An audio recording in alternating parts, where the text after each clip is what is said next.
Good morning, everybody. Welcome to today's 1Mby1M Strategy Roundtable for Entrepreneurs. 1Mby1M, as you know, is the first and only global virtual accelerator for startups. And our mission is to help 1 million entrepreneurs reach $1 million and beyond in annual revenue. And in support of this mission, we've been doing these roundtables, these free mentoring sessions for year after year after year, week after week after week. So this is the 403rd session. We did a milestone event in May, 400th roundtable, and now we are past that and marching towards the 500th roundtable.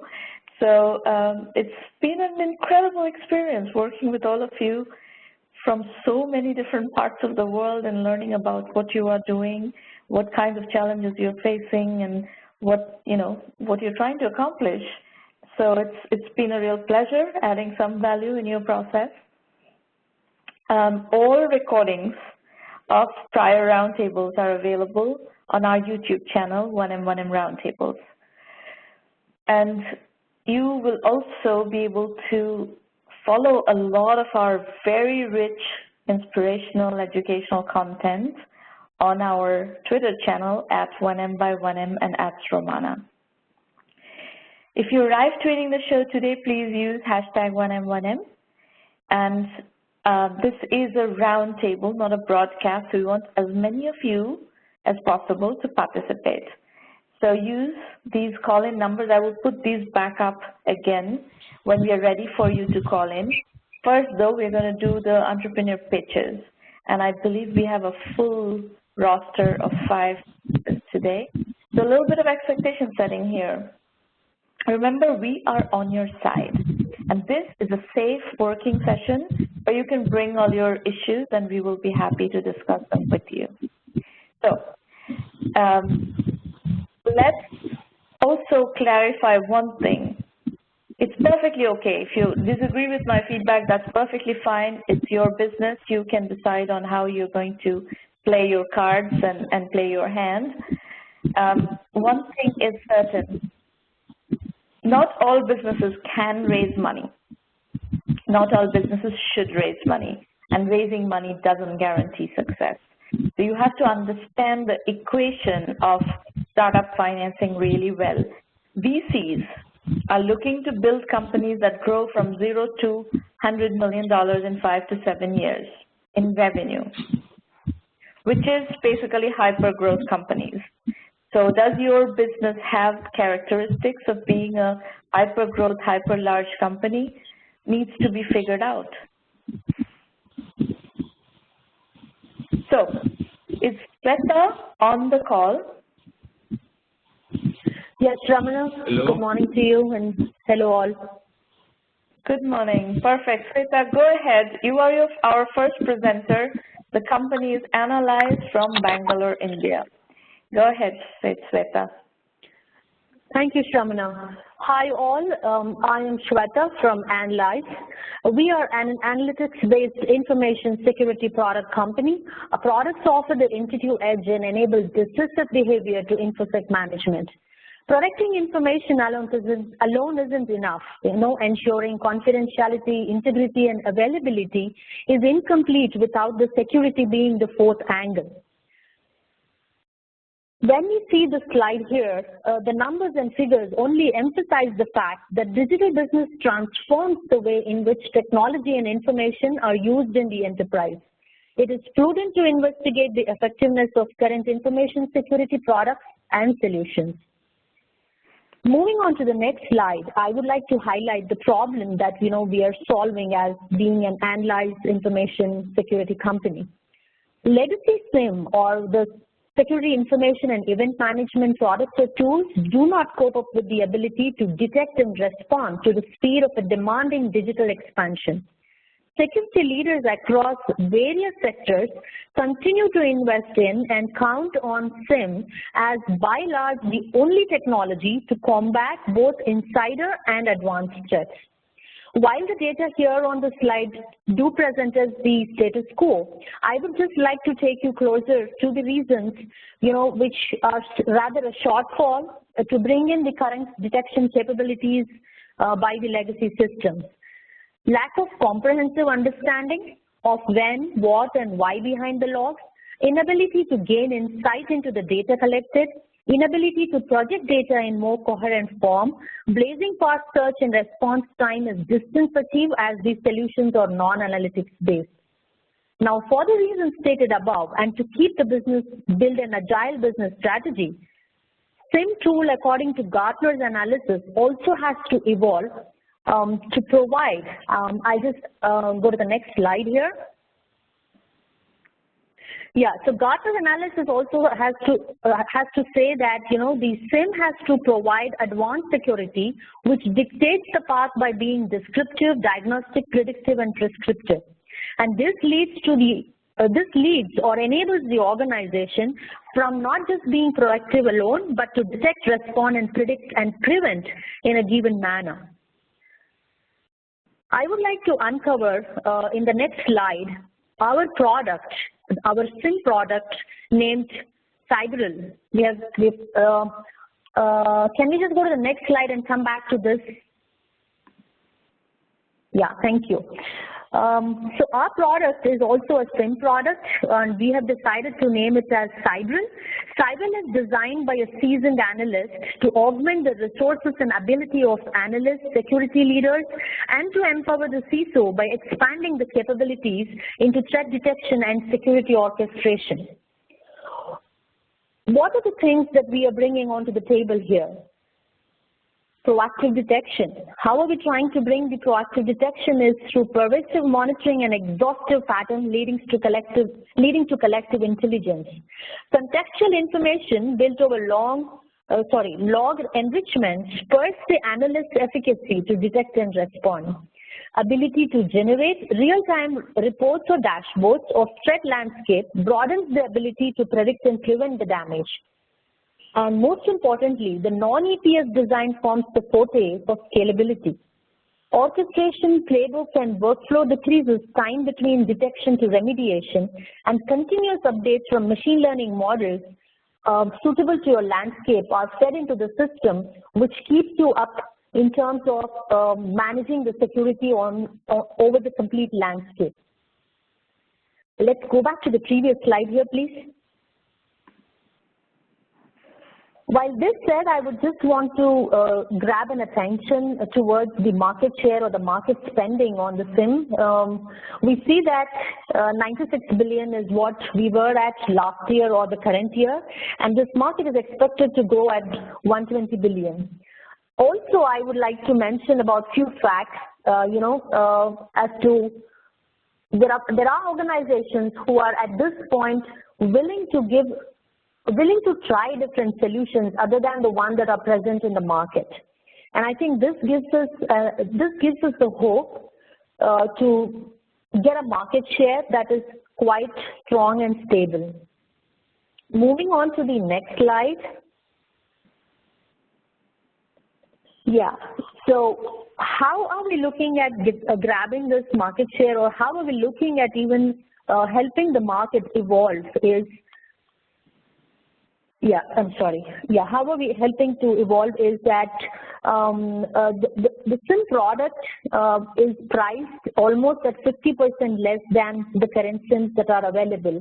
And we give a flat pricing model that is non-EPS based or non-event based, and hence the customer or the client has the ability to produce or take more back and be up to date in terms of managing the security information. Moving on to the next slide, this is our competitive analysis, which rather places us ahead in terms of the performance and also the detection ratio. Next slide, please. So this is where we need to spend a lot of time, Swetha. Sure, Shramana. So let's go back to your market size slide, 96 billion to 120 billion. Now, cybersecurity happens to be the most active area of startup activity and venture financing. It is intensely crowded, and this 96 billion to 120 billion market is is extremely fragmented. There are a lot of players. There's some very big players with many $billion worth of market cap and many $billion worth of revenue. And then there are smaller niche players that fill specific issues, specific problems, and so forth. So you need to really understand the distribution of this market. So your market is not 96 billion to 120 billion. Given what you're presenting here, it sounds like you have identified a specific corner of the cybersecurity market, and that has its own TAM. I don't know what that is. You need to figure out what that is. And you've presented a competitive landscape. The way you went about presenting this pitch so far, it sounds like you're pitting yourself against Palo Alto Networks and Fortinet and Qualys and FireEye, all the big players. Right. When you say $96 billion market, that's what it sounds like, that you are competing with those guys. And then you put up this competition slide, and it doesn't feel like that at all. It seems like you've identified a specific niche where there's a specific set of products that you're competing against. So which one is it? Which one is it? You need to determine, and then based on that, you're going to need to determine how you play that market and what is the strategy to play that market. That's my first feedback. So, what are when you do competitive positioning, you need to be very clear on exactly what you're going after and what is the state of the union and why you are better. Why would the people who are buying ArcSight or IBM Radar or what is this company, Exabeam? Is that the name of the company? It's very hard to read. Yeah. And I cannot read the one in green. What is this? What is the name of this one? Alien Vault. So you have identified 3 companies, actually 4 products that are, and then another one. What is it? What security is this? Nitro security. Nitro security. So you have a very clear, you have identified very clearly which are the products that you really compete with. That means that that's better, actually, by the way. If you came and told me that you were going to compete with all these big players for the full 96 billion market space, I would say that is not a good strategy at this stage of the game, because we are in a highly evolved cybersecurity industry. This is better. So your competitive analysis slide is actually on track. The market sizing slide is not. So based on this competitive analysis, what is the market size? What is the size of the sliver of the market that you're going after? That's something that you need to pay attention to. Okay. So talk about your POC situation. Yes. So currently we are having these 3 or 4 POCs rather running, one with NetApp and one with the nationalized banks, which is in multiple geographies, Coates PL London and IDFC Bank. So we are hopeful of getting these POCs converted at least at the 80% level by next quarter. And this nationalized bank is a British bank or an American bank? What is this? I think that's a British bank which is placed across Ramana. Okay, got it. All right. So is there something going on in your product that specifically appeals to banks? Yes, Ramana. In fact, yes. What I would like to highlight in this at this point is most of the players who are in the market are mostly adopted by the enterprise organizations. The SME sector, which probably did not see a need to adopt the tools like SIM, are today coming forward to adopt because all of their business is moving completely towards, digital manner or digital way. And hence we see most of the banks and even for that example, Coates did not have a very robust system in place. Coates being the thread manufacturing company, they have approached us and they rather are very happy, with the POC going with them. How did you find these accounts, Swetha? These are mostly connects, Ramana, at this point. The reason I'm asking except for the NetApp, yeah, sorry, except for the NetApp. NetApp, you're part of the accelerator, right? Yes, yes. And you are you part of the group that was awarded 1 million scholarships? That's right, Ramana. Okay, so you are a premium member of the program. Perfect. Very good. So, so the question, the reason I'm going, drilling down on this POC situation is that in the curriculum, are you doing the curriculum? Yes, Ramana, I'm doing. Okay, so in the curriculum, in the customer acquisition section, you'll find a module called Sales 2.0. And what I'm testing here by talking to you is, can you focus right now you're at a maximum of 4 customers based on your PLCs. We're going to have to figure out how to go from 4 customers to 400 customers. And the question that I'm testing is, are you going to be able to do that by going after small, medium banks? If you're seeing success in the SMB banking segment, is that a scalable segment? And is that a segment on which you can apply the Sales 2.0 methodology and scale? So we have to figure out how to identify the list of banks, how to identify the right contacts and the right sales cycle in each of those banks, and so forth. So what I would like you to do is go through that module and explore this question that I'm posing for you, and then come back and work with me in a private roundtable or one of the follow-on public roundtables. Whatever works in your schedule is fine. But let's try to figure out how we are going to, let's assume that your POCs are going to, as you said, close with 80% certainty, at least, 3 out of the 4 are going to close. Then can we take those POCs and expand the customer pool, which is the whole point of building a business.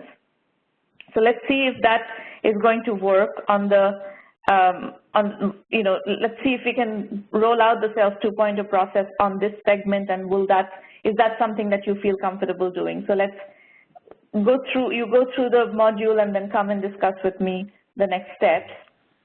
And then in parallel, go through the market sizing segment and do a bottom-up market analysis on the segments that you think are going to be the right segments for you. And let's discuss that as well. Assuming your competitive positioning. Great. Yes. All right. Yes. And your pricing and business model, all of that will need to be sorted out. As you will go through the market sizing module, you will see that those are issues that you're going to need to work through. And you have, by the way, your NetApp scholarship, NetApp membership is ending soon, but your 1 million by 1 million membership is still valid for another 8 months, since you're in a one-year program with 1 million by 1 million. So feel free to use that intensely. Sure, Shamana, I'll do that. All right, very good. Look forward to talking to you soon. Thank you. Thank you so much for your time. Okay. Pankaj Mittal, Gurgaon, India. Okay, so sorry. Pankaj Mittal is not here. We are going to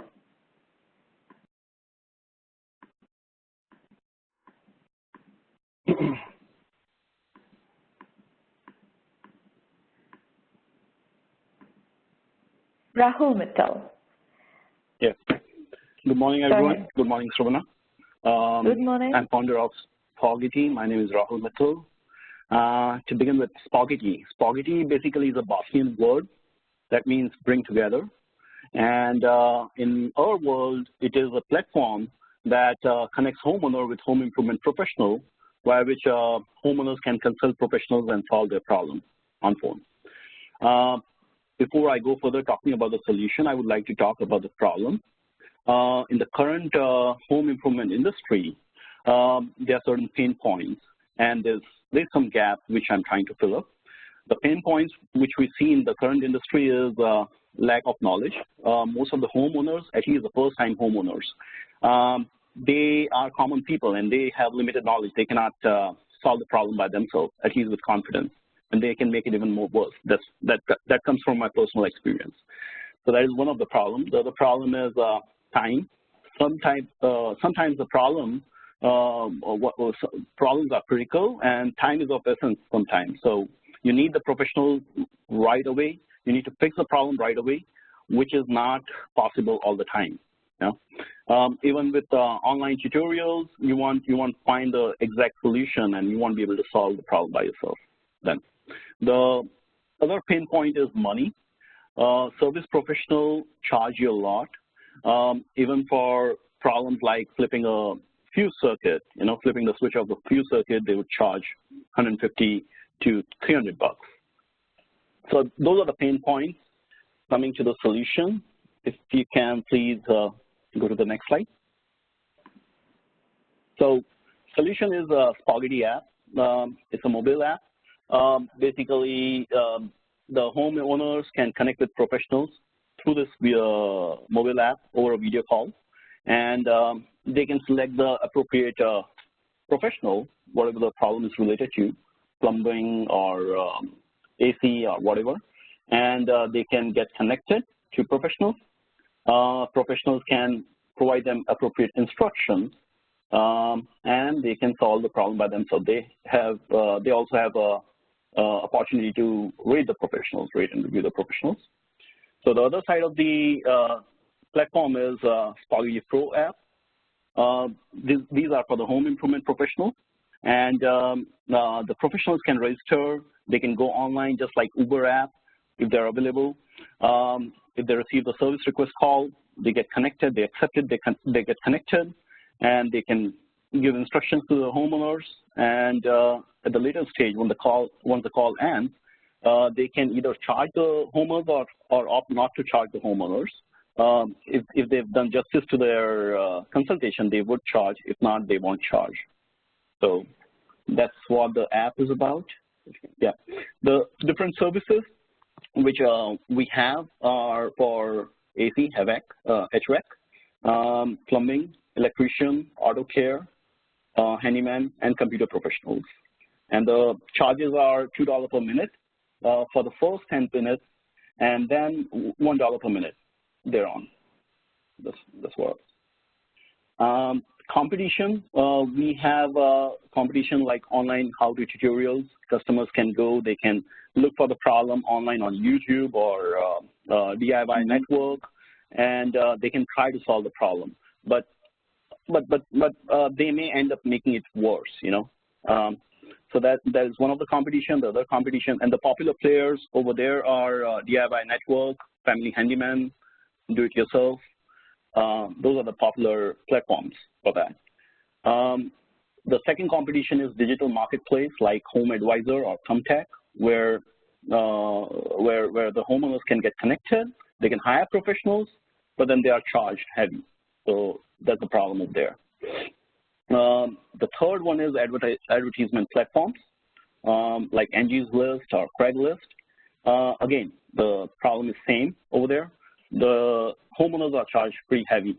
Also, on top of that, these resources are not instantaneous. The accessibility is not instantaneous.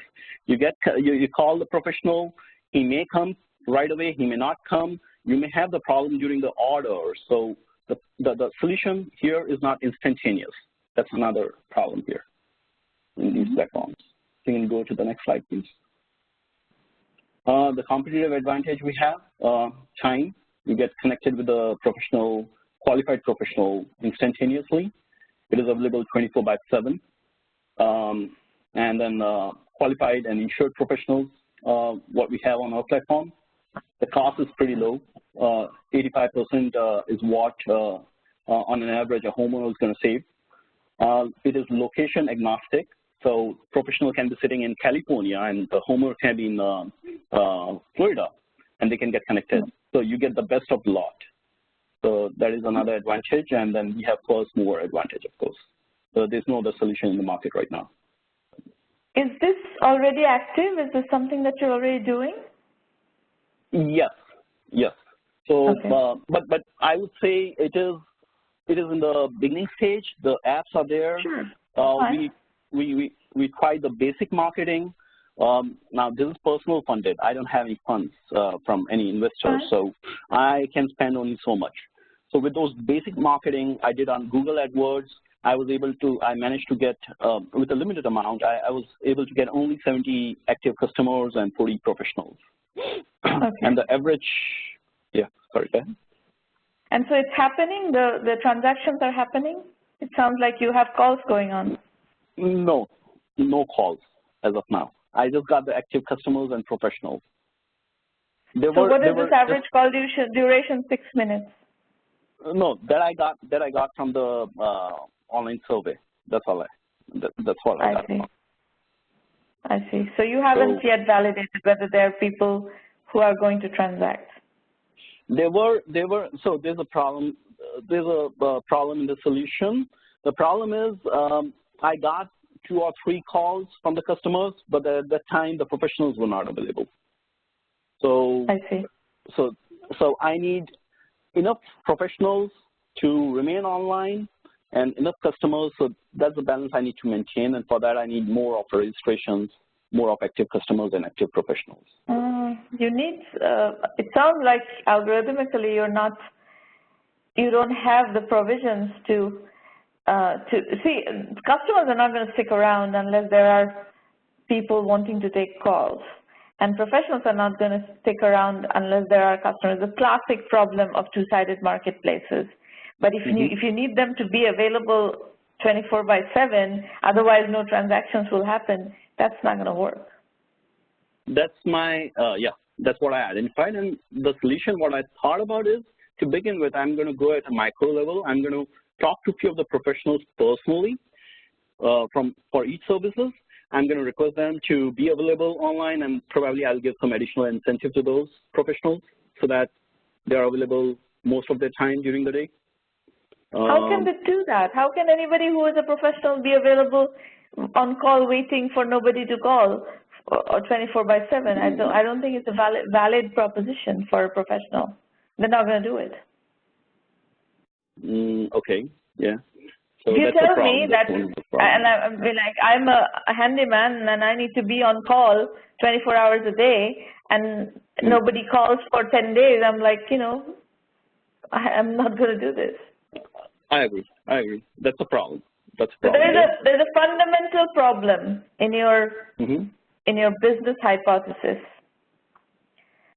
So in here in the program we do validation and we also do invalidation. And I think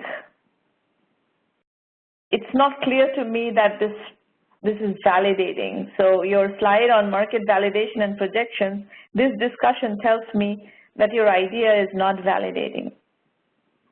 Right. So you need to come up with either some other way of doing what you want to do, morph your idea, pivot your idea, something, but this, as it stands, as you're presenting it, this idea is not validating.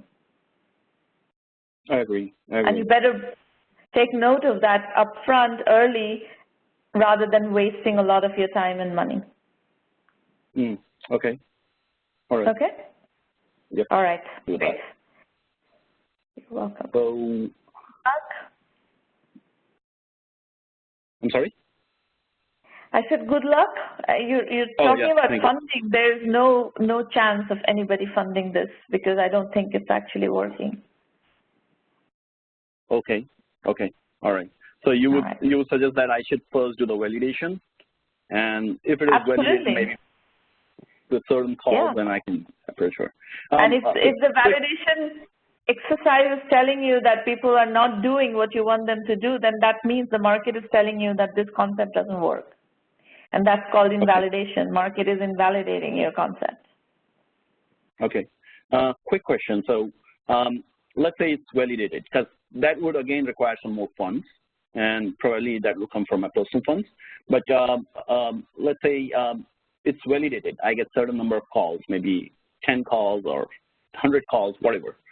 What is the approach for reaching to the investors? Are there any avenues, or are there any way we can. So if you hang on, I will explain to you how to use 1 million by 1 million for that. Okay. Let me work with the other two presenters, and then I will spend some time explaining to you how to use 1 million by 1 million. You can ask me as many questions as you want at that point.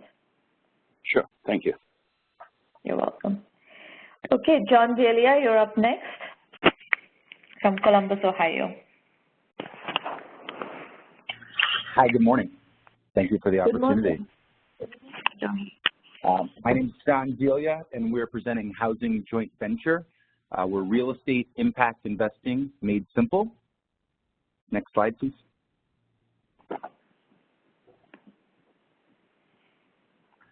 So currently there's an economic and political opportunity that is valid in the United States. Average people want to receive more than 1% rate of return on their money in the bank. Real estate developers need access to low cost of capital. And in America, currently across the country, in the majority of all the cities, there's an affordable housing crisis. So that's really kind of fostered the opportunity for us to create the Housing Joint Venture Marketplace, where we ambition to be a real estate equity crowdfunding portal. We do have an MVP up, and that's the photo. Next slide, please. So Mike is a millennial, and Mike works in finance.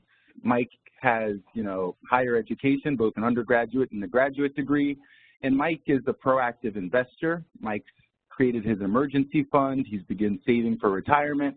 However, Mike really wants an opportunity to place his professional work into play in his personal life, but Mike also wants an opportunity in which, because he is socially conscious, he wants his money to impact people, not just a traditional rate of return. So in this segment of Mike across the country, in America, both men and women, currently there's about 45 million millennials ages 25 to 34, and our next market after that would be ages 35 to 44, which is 40 million people in the population. Next slide. Hold on. Yes. Hold on.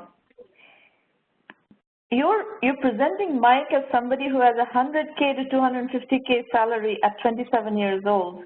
That's a minuscule percentage of the 45.3 million 25 to 34-year-old age group. Correct. So initially, Mike would be considered an accredited investor. However, once we've grown in our platform, we hope to offer opportunities to all people, not just Mike. So we started with Mike to validate. Yeah, but psychographically, I don't think people, your average Joe is going to be interested in investing in something like this. They need to have a certain level of income to be able to even thinking about this, because otherwise they're basically trying to make ends meet, which is the bulk of the 25 to 34-year-olds. So you're talking about a very small segment of the 45.3 million that you're showing here, and even the 40.9 million. How many 35 to 44-year-olds are making 100K to 250K in salary? Also a very small percentage of the population. So the first thing that you need to do here on this slide is to segment the population down to your real target audience, which is going to be much smaller numbers of 25 to 34-year-olds and 35 to 44-year-olds who make 100K to 250K in salary. Okay, that's valid. So currently our customer acquisition strategy has been, doing social media ads on Facebook and Instagram. We've been hosting in-person meetup groups subjected around the topic of real estate. And through webinars and word of mouth, we've been able to attract customers. Moving forward, we hope to continue the webinars. We want to move to Google Ads as our spending would go there. We believe LinkedIn is a great marketplace, and currently we're working on brand partnerships as well as SEO. You're going to need to find a targeted, efficient strategy of getting to those 25 to 44-year-olds who make 100K to 250K. Otherwise, you are spraying and praying, and it's going to be very difficult to bring together the right type of people. Correct. The customer acquisition strategy is not tight enough Okay, so it needs work. So currently we have seen some traction on our platform. We were able to successfully fund a project of $15K in that amount with 2 investors. Currently we have pending commitments of about $119,000 for projects on the platform. And we have 7 paid members at $7,000 to date. And if you go to the next slide. So when you say 7 members paid $7,000 to date, these are 7 investors who are investing in properties, these low-cost housing properties. If you go to the next slide, I can clarify a little more for you. Sure. So our business model is a 2-sided marketplace, and to access our platform, we charge a $1,000 lifetime membership fee. We also charge a transaction fee to invest in the projects, and we split profits. So the 7 and who do you call partner? Partner is the investor or the project, the housing project? So the partner is the investor. Prior to becoming an investor, you have to be a partner to get access to these deals. So you have to be a partner before you become an investor. You would have paid your $1,000 fee, and then in addition to that fee, then you would allocate your, let's say, Mike's $25,000 to a project. He would then spend the money after he's already a partner and he has access to the portal. Okay. So, you know, currently the challenges or questions we have are really to get more media attention. We wanted to know the best practices for earned media. Currently, we're using a paywall of $1,000 to ensure that the people are serious about the investments, which they have been. But, you know, we've received advice that other platforms aren't charging a membership fee. So that was a question. And then just paid ads versus doing things that don't scale. As you mentioned, we'll need to find the real target segment. So, you know, for us, I know LinkedIn is not necessarily scalable, but there's a huge community there of similar people to Mike. So I actually think that it's very good news if your target audience is actually much more constrained and much smaller, but it's the right audience. It's much easier to build businesses that way. So you're not trying to reach these 85 million people. Figure out what is the number that you're trying to reach and where do those people hang out. They're definitely on LinkedIn. I can guarantee you this population that you're trying to reach is on LinkedIn. So you need to play with LinkedIn's offerings, you know, various kinds of customer acquisition offerings that LinkedIn has, and they have lots of them. You need to figure out how to use LinkedIn to get to that population effectively. And at some level, I kind of like your $1,000 paywall, because that also gives you, you know, if you can, with a $1,000 paywall, if you can get hundreds, you know, people, 100 investors to work with you at a $1,000 level, you've got $100,000, and that's your seed financing. If you get 200, you've got $200,000, and it pre-qualifies, as you said, it pre-qualifies. So I think that part I like very much. If you can use LinkedIn to acquire 100, 200, 500 investors, that's great. What is your strategy for getting the projects, the low-cost housing projects? How are you getting those? So currently, my background is I'm a real estate developer in Columbus, Ohio. So currently, we've acquired a portfolio, and we've used our own properties to seed the platform. So we have 20 properties ranging from single families, duplexes, and multifamilies that are, they were just the test traction case. Once we've finalized the model, we hope to be a 2-sided marketplace where other developers and operators could come to us after a qualification process, and then they would be able to look for financing on our portal. But right now, we've used our own projects and funded our own projects. Okay. So if you brought on 200 investors onto the platform, or even 100 investors onto the platform, do you have enough projects that they can participate in? No, not yet. That's the issue. So you need to, typically in 2-sided marketplaces, the sellers who come on first. So you need to go to a bunch of property developers in the low-cost housing market and bring at least a critical mass of projects onto the platform so that, and then go acquire the investors. Otherwise, the investors are not going to pay $1,000 to just sit there and chew their thumb.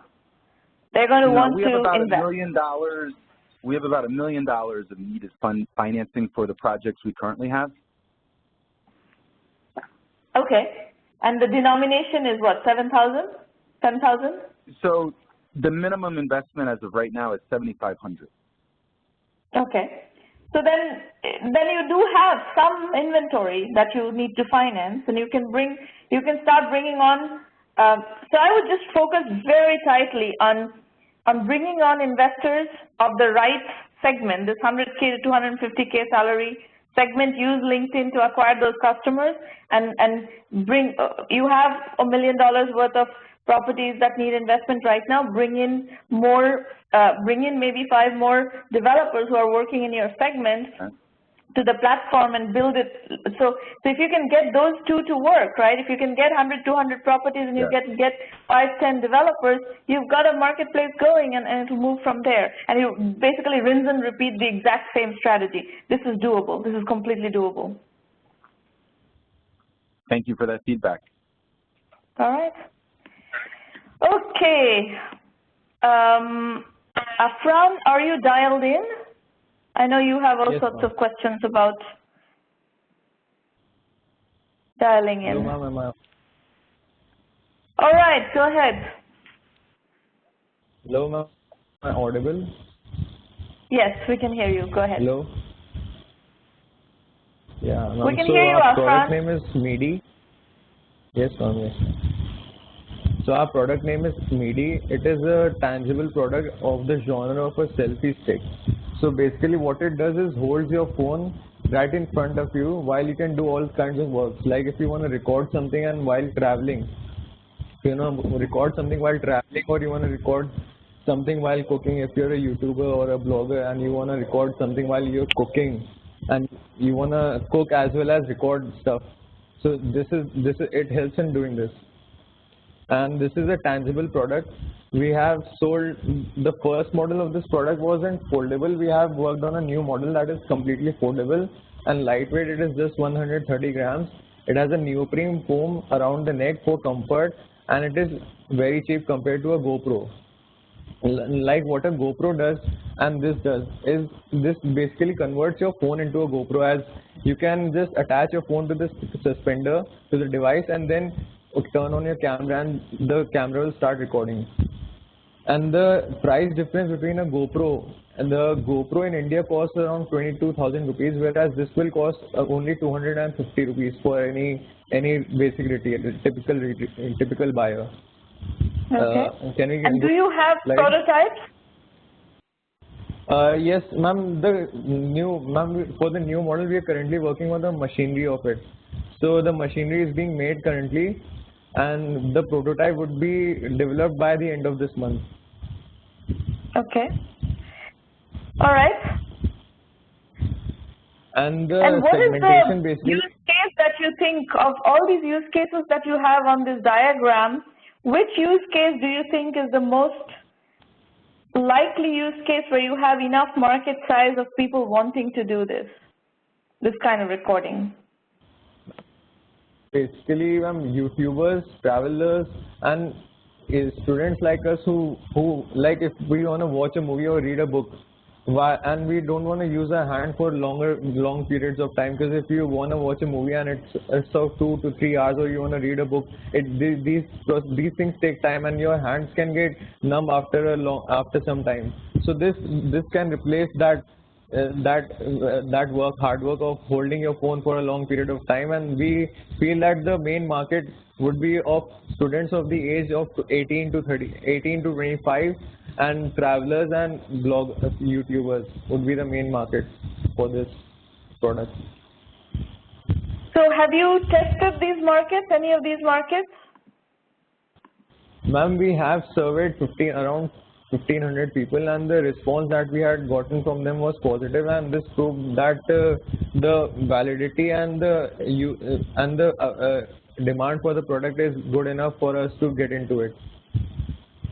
So, and since there, one thing that we see here in the US is for products like yours, physical products like yours, crowdfunding campaigns work really well. And people place advance orders on crowdfunding sites, and you get the money to go and develop the product. Is that something that you have explored yet in India? Ma'am, we haven't approached anything like this yet, because we don't know how to get into all of this. It hasn't developed yet in India, the crowdfunding campaigns and the startup initiatives, and they haven't developed much in India as of now. Sites in India though. Can you So repeat? this is your homework. That's your first homework, is to explore, to go do a research on the crowdfunding sites and whether this strategy would work or not, because you have 1,500 people that you have talked to. You could invite them to be part of a crowdfunding campaign and take the orders, and 250 rupees is not that expensive. If they are willing to pay 250 rupees, 100,000 people paying 250 rupees, you have 250,000 rupees in money, and you can go develop the products with that. This is how, if you were doing this in the US, this is how we would build the business. Okay, ma'am, but if we are thinking to firstly make the product in large bulk and in a certain amount of 10 to 20,000 products first number of units, and then get into a retail market of basically 4 to 5 major cities in India, and then sell them to retail. Further out. You're going to need to first validate that there is demand for this product and people are willing to pay for this product, which is why these kinds of products do better if you can validate with a crowdfunding campaign. Okay, ma'am. So my recommendation to you is to, because otherwise you're going to have to finance 10,000, 20,000 units, and for that you need funding. Yes. Can you fund that yourself? You can't. Yes. Yes. As of now, we can fund 10 to 20,000 units by ourselves only. Because we had sold the first model of this product, that 10,000 units we had sold them for around 140 rupees each, and we have the funds for those from those. Oh, you have? Do you have? How are you selling them? To a retailer? No, firstly it was sold to a single person. 10,000 units was sold to a single person, and he had passed them on to his employees or wherever he went into conference. He was an entrepreneur like us as well, and he passed those units on to the attendees of his conference or his employees. He did not sell them. He basically just passed them on to his employees or attendees of his conference and etc. This is an interesting idea actually. Go look at a site called I Custom Made It. I Custom Made It. Yeah, this company is actually a 1M1M company. Okay. And since you're talking about entrepreneurs giving a product out like this, you could conceivably you could brand the product, right? For if a corporate wanted to do this, or if an entrepreneur wanted to hand out branded products based on your design, you could take that money and give them branded versions of your product, right? Yes, ma'am. Yes, ma'am. We hadn't branded them initially. This time, if we do this, then we'll definitely brand them. So if you go list yourselves on I Custom Made It and see if you can sell this idea to a bunch of corporates and develop branded versions of your product and start distributing. I think that would be a very reasonable way to get yourselves into the market. And ma'am, what do you think about the product? Do you like the product or not? I like the idea of the product because, and I think what you said about, your target customer base, I was thinking that if you're talking about reading or watching something, even older people who are, the phone usage today in India is very, very big, right? And 250 rupees is a very, very reasonable price point. If you can actually build a product for 250 rupees, I mean, lots of older people who are watching videos, YouTube or something on their phones, let's say they're watching a lengthy YouTube video of some kind or reading a book online, I think the market is much bigger. So the question is your go-to-market strategy. How do you go to market, and what is the best way to go to market? So do explore the crowdfunding route as well that I talked about earlier, but I think the I custom made it route may be a fast way to make quite a bit of money, and bring quite a bit of money and market validation into your company rapidly. I might like to add another point, that this product is of the same genre as of a selfie stick, and that the lifeline of I understand that. The life cycle of such products is not very long. We need to cash in. We need whatever we have to do. We gotta do it in less than a year, because people can imitate this product very easily and go around the patent. That's very easy for them. So we need a fast strategy to make money from this product and then exit or maybe carry on. That's something that we'll look about in the future. But you know, I have known entrepreneurs who have been in the business of making soft luggage, and they made a lot of money in soft luggage. Soft luggage is not a defensible necessarily product. Anybody can make soft luggage, but you can build businesses using, you know, around the product idea, that where you become a major supplier in that product idea. Yeah, there will be competition, but you can compete. And ma'am, another thing, if you execute well, you can compete. Okay, ma'am. And one more thing, the price that we're selling at and the price that we're making at are very different. The price at which we manufacture it is way less than the price at which I told you, and that was 250. The price at which we manufacture is very less than this. And another thing that yes, ma'am. And that's when competition comes into the market, the margin is going to erode. So you better get into the market and start selling quickly, so that you can, you know, for a while you will enjoy the benefits of the margin, but over time, if the market becomes very competitive, the margin is going to erode. But until the market is proven, the competition is not going to enter the market. But if you start getting a lot of traction, then the competition will enter the market. Ram, another thing that we're thinking of adding a Kindle, adding a feature of adding Kindle as well to it, because the older people, as you said, they prefer reading books over watching videos or movies on phone, and Kindle is a device that is used to read books. So but we're how big thinking is that the Kindle we should add penetration in Kindle. India? That is something that we need to look upon, and also that we're looking to sell this product all over the world at a point in time, not only just in India. One step at a time. First, start selling. You can try to sell it all over the world, but let's first selling and get some business going. And that issue of not being able to protect intellectual property is a serious issue. So yes, you can get into the market. Yes, the market is going to become competitive, blah, blah, blah. So let's just start selling and building a business first. Yes, ma'am. Aman, another thing that Aman, apart from crowdfunding, how else can we sell this product online through marketing? What kind of marketing approach should we use for this? I custom made it as an online platform through which you can acquire corporate customers.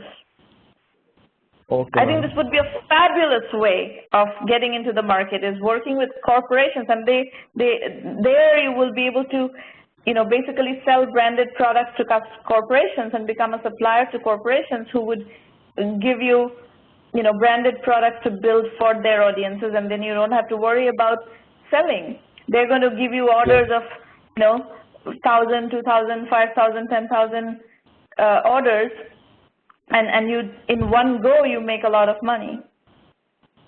Yes, ma'am. Thank you. You're welcome.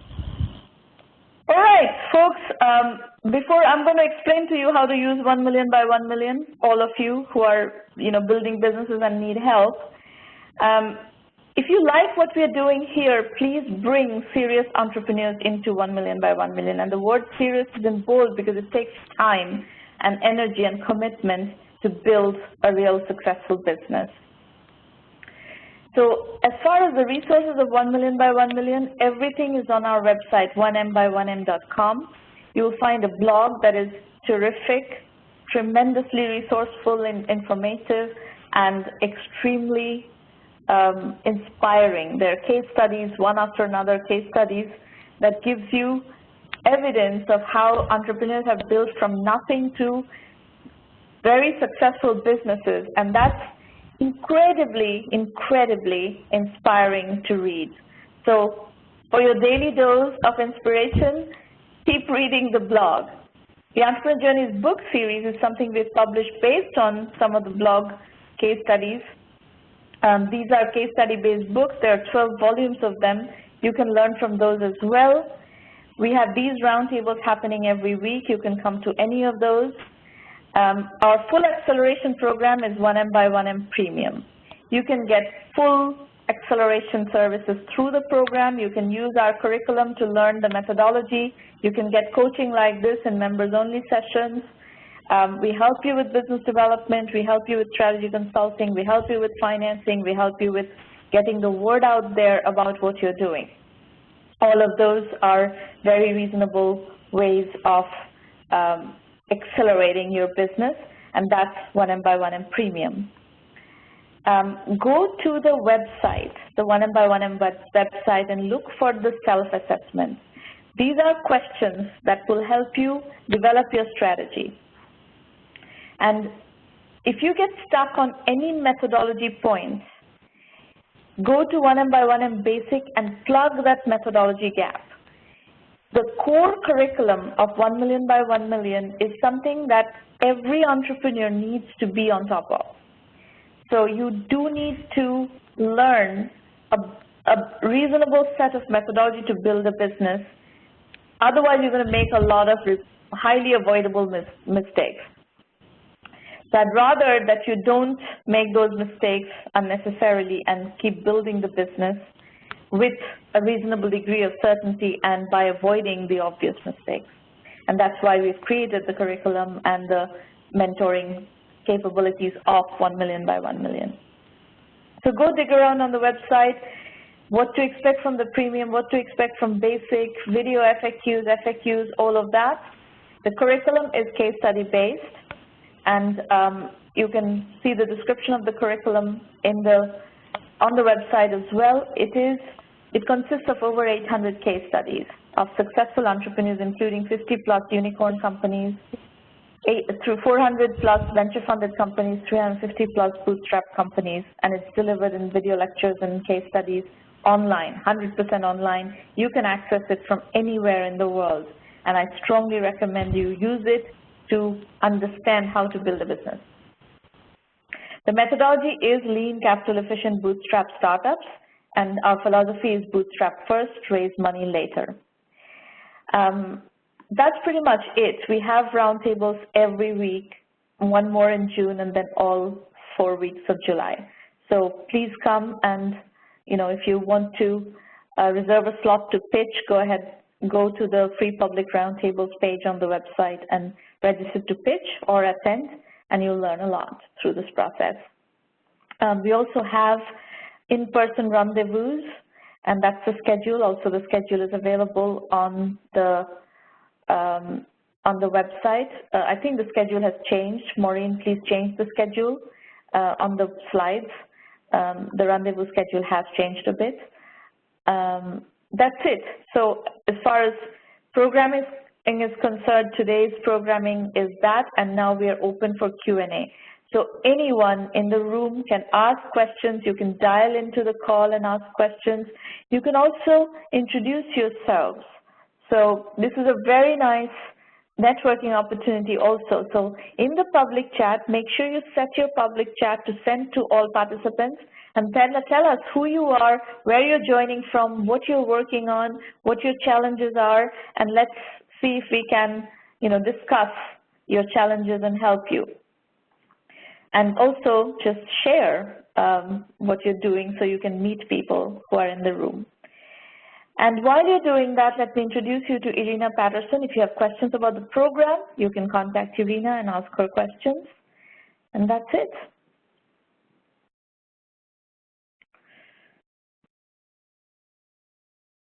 Questions, comments, issues, roadblocks, introductions?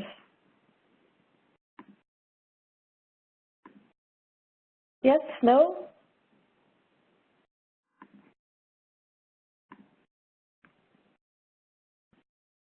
You have a question, John? Please go ahead.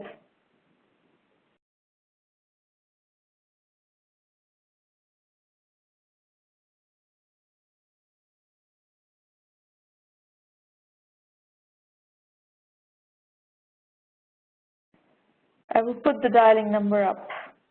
Here we go.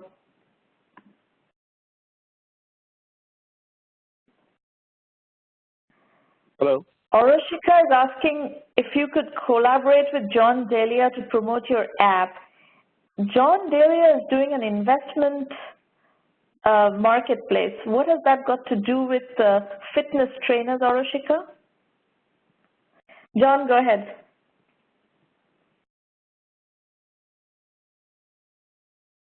Are you on the call? Are you on the call? Yes, yes. Attendee ID number. Oh, you can hear me. Awesome. Sorry.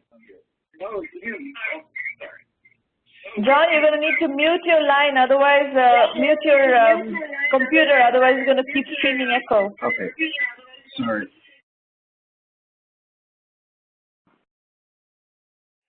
Go ahead.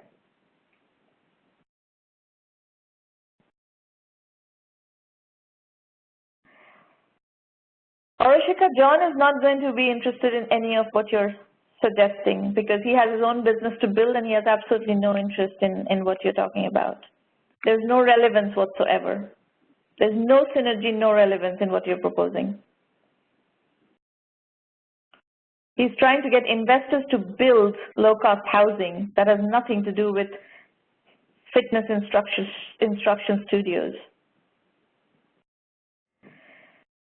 So John, what is your question? You need to mute your computer and speak through your phone line.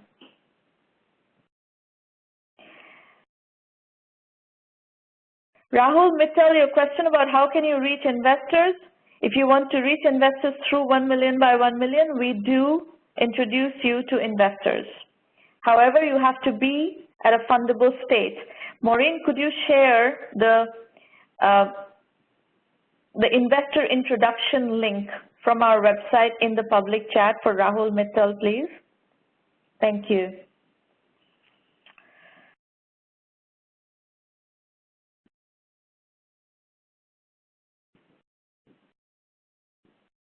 Oh, I'm muted. Can you hear me now? Yes, we can hear you now. Go ahead.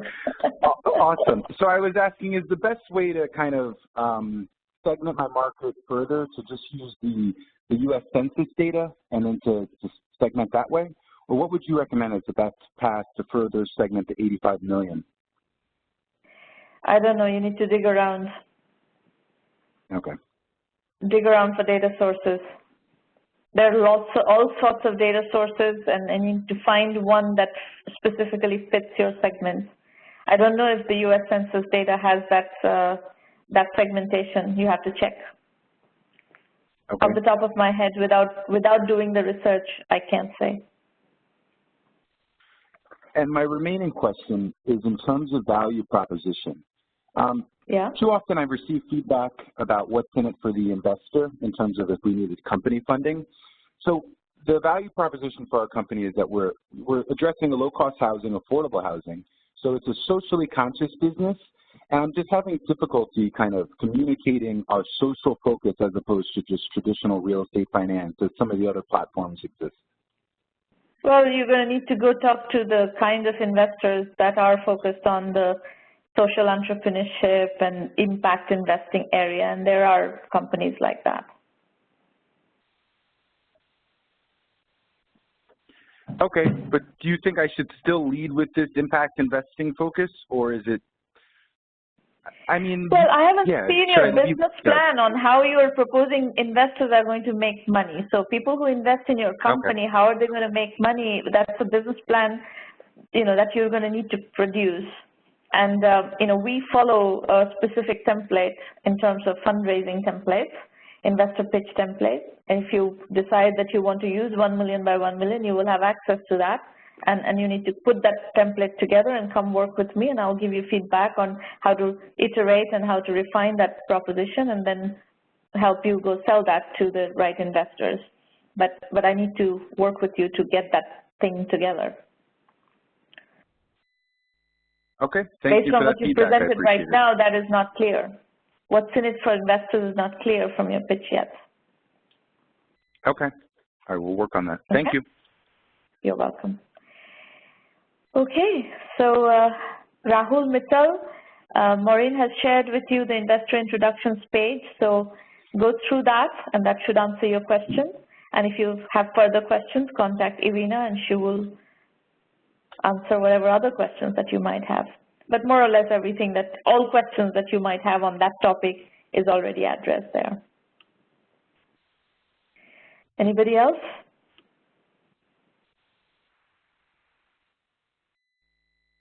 All right, well, it looks like we have covered everybody's questions, comments, issues. So let's meet back here next week, and we'll continue the conversation, and we'll continue working on your businesses. Just go to the website and register to pitch or attend, and we'll take it from there. Thank you very much for coming. Bye.